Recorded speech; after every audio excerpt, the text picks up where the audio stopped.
Hey guys, it's MugenLord here, and welcome back with some more Marvel vs. Capcom Infinite news. Today is Gamescom.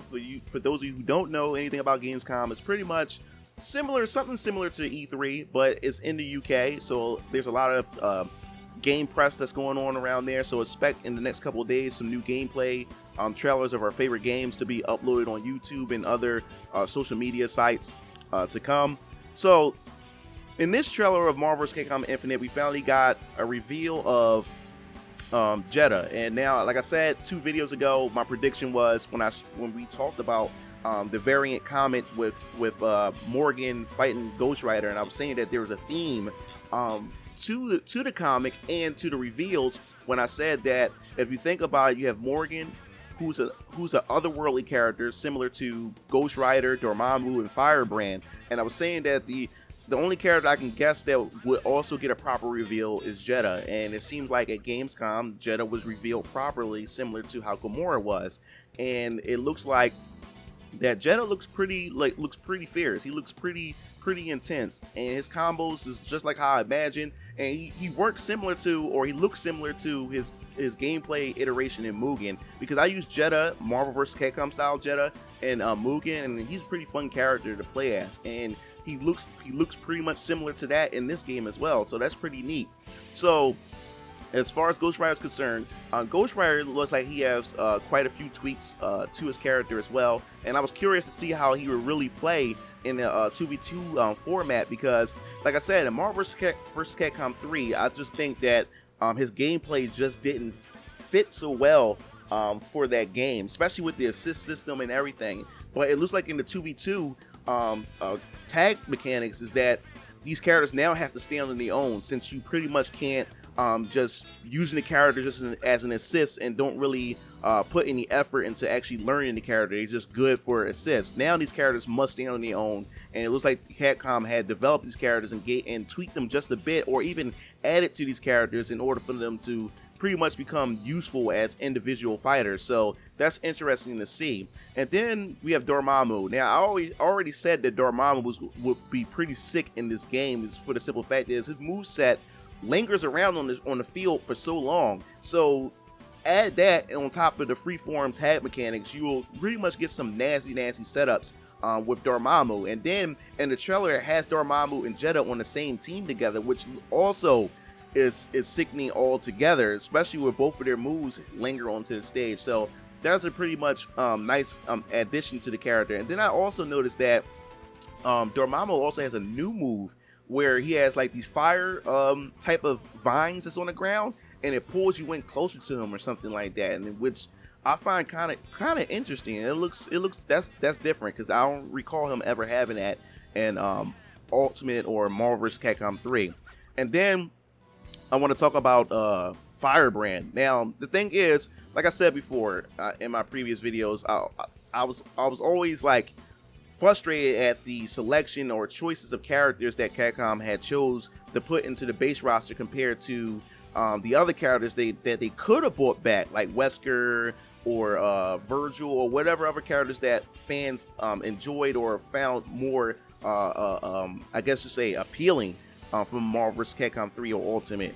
But Firebrand was one of those characters that I really disliked and everything, and I had people leave their thoughts in the comments about what they thought about Firebrand, and there's a lot of fans who love the character, who enjoy the character. Now the thing is, my ignorance about Firebrand is what I remember him in Ghosts and Goblins. He's just one of those enemies that you just kill. Now I do remember that Firebrand also had his own spin-off series called Demon Quest, and I totally ignored that because I just didn't like Firebrand altogether, because he's like a regular enemy that you will fight in a Ghosts and Goblins game, and they decided to pretty much make him a character in Marvel vs. Capcom 3. But I stopped and thought about it for a minute, because a friend of mine, I was having a discussion about Firebrand, and a friend of mine said, dude, you need to play Demon's Quest. Demon Quest was a good game. It came out during the NES, and it had a sequel on the Game Boy, and then it came out on the Super NES. Now I remember my uncle having Demon's Quest on the SNES, but I never really bothered to play the game because, like I said before, he's like a generic villain, and they gave him his own game, so I knew nothing of it. So over the weekend, I decided to look at some gameplay footage and even play it on the emulator, and I just want to say that Firebrand, Dragon Quest, that's a Dragon Quest, excuse me. Demon's Quest is actually a really good game, and I don't understand, or I just can't believe that I actually skipped out on this gem back in the day. This is a really good, well put together game on the SNES, and it looks like Capcom did put a lot of thought into creating Firebrand, and so you can pretty much say that I have a bit more respect for the character and its inclusion in the game and everything, so I can see why fans really like the character. So if you guys haven't checked out Demon's Quest, look it up on Google, not Google, look it up on YouTube. If you look it up on YouTube, you'll see some gameplay of it, and read the comments and stuff, or play it yourself and give it a try. So that's pretty much my thoughts on Firebrand, Jedha, Dormammu, and Ghost Rider. Now, another thing I want to give my thoughts on is the Soul Gem. Now, the Soul Gem is pretty much the last gem, I believe, that's been revealed for this game, because this game does utilize the Infinity Gems and everything. And everybody has their favorite gem. A lot of people say that the Power Gem is pretty broken. And then now we have the Soul Gem. Now, the Soul Gem is pretty interesting. And if you look in the trailer, when you activate the Soul Gem and the Infinity Swarm, or however that ability is called, it calls your other player onto the stage, and when your other character comes onto the stage, you can control both characters at the same time and pretty much create these broken scenarios, like these really like busted scenarios where you and your other character can pretty much jump your opponent and everything. Now, just because that this gem allows you to have both your characters on the stage at the same time, it still leaves you open for weaknesses if you're not careful, because your opponent can take advantage of it and pretty much destroy both your characters at the same time. So it still requires skill to use the gem, but I just found it interesting because it seemed like they pulled the mechanic from the original Marvel vs. Capcom, where you're allowed to call your partner out, and both of your characters be on the stage at the same time. And then if your opponent does the same thing, then you have 4 characters on the screen at once. So it's pretty interesting. I would love to see what it'd be like if both players use the Infinity Stone and then there's 4 characters on the stage just duking it out with one another. But I'm telling you right now, everyone is going to probably use that gem. I'm telling you right now, everyone's going to use that gem. And then from what I read and from what I've heard, also when you had a Soul Gem, when your partner dies, they stay on the field. They stay on the field, breathing, laying on the ground. They're dead. But as long as you have the Soul Gem, they'll stay on the ground. So when you use the Infinity Storm with the Soul Gem, your player or your character will be revived. So your partner will wake up, and they will join you in for a brief second to perform the Infinity Storm with the Soul Stone.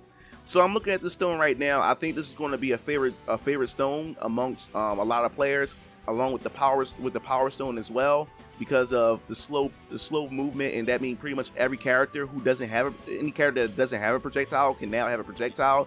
So I can see that right now being something that's going to be really menacing and threatening.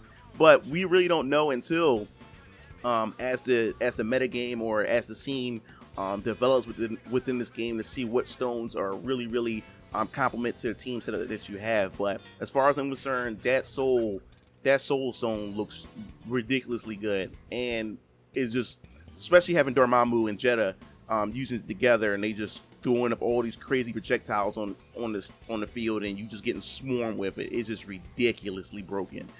But that's pretty much my final thoughts on this gameplay trailer and what I think of Firebrand, Dormammu, Jedha, and Ghost Rider. I'm not, like I said, these characters weren't characters that I use in Marvel vs. Capcom 3, so I know other people are probably pretty excited for the inclusion in the game.